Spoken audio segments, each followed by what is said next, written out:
তো ছেলে আর মেয়ের ভিতরে পার্থক্য দেখো। একটা মেয়ে জন্ম হলে সবাই কান্নাকাটি করে এবং মুখটা গোমড়া থাকে। মিষ্টি খাওয়ানো তো দূরের থাক, সবাই কান্নাকাটি করতে থাকে। আর সেই মেয়েটা বড় হলে সবার চোখের মনি হয়ে যায় এবং আদরের হয়। কিন্তু একটা ছেলে জন্ম হলে সবাই জমজমাট আনন্দ এবং মিষ্টি মুখ থেকে শুরু করে পাড়া প্রতিবেশীদের মিষ্টি মুখ করিয়ে সবাই খুব বাজনা বাজিয়ে ছেলেটাকে বাড়ি নিয়ে আসে। কিন্তু সেই ছেলেটা বড় হলে সবার অসহ্য হয়ে যায়। কেন জানো? ছেলেটা টাকা ইনকাম করতে পারছে না।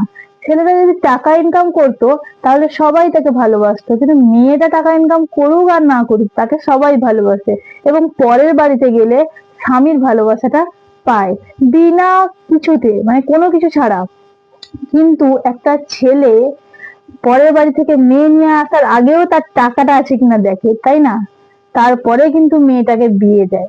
আর টাকা না থাকলে স্ত্রী তো থাকবে না, তার বাদে মা বাবাও কিন্তু সেই ছেলেটার পাশ থেকে চলে যাবে।